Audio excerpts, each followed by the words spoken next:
cutoff limit and the limitations of the different treatment available for the male infertility. So today we are going to discuss about the different limitations of the treatment available for male infertility. There are two types of treatment available for male infertility. One is IUI and second is test tube baby, or what we can say in vitro fertilizations, IVF. So what we are saying something that in IUI, what is the indications for IUI? IUI means keeping the semen of the husband inside the uterine cavity of the wife after ovulations or after rupture of the egg. We have to go for some stimulations by injections for a female for getting a good number of the eggs. This is called IUI. So I am repeating that, keeping the semen inside the uterine cavity of the female during the rupture of the egg, it is called IUI. Now let us discuss the limitations or indications. First we discuss the indications of IUI.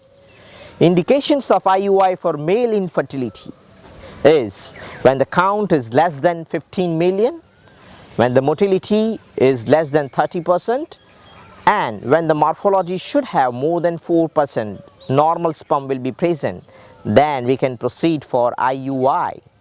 As the count is low, as the motility is low, we are getting less result.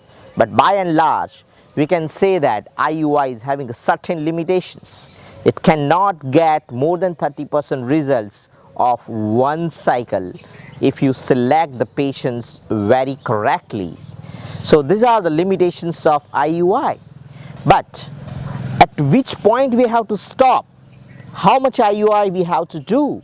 This is a very big question, because people are gone through 6, 8, 10, 25 IUI.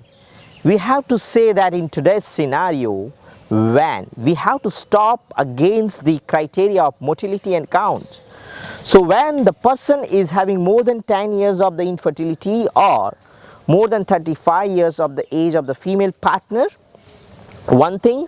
Second, when the count is less than 10 million, when the motility is less than 7% and the volume is less than 1 ml, in that conditions you should not proceed for IUI.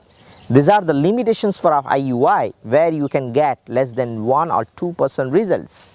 So when you get this type of male infertility or semen analysis picture, you have to directly proceed for IVF, or you should not do more than 3 consecutive IUI on injections. If you are not getting results on IUI by injections for 3 IUI, then you have to proceed for IVF. Right? Now we can say about the IVF, which are the clear-cut indications for IVF in male infertility.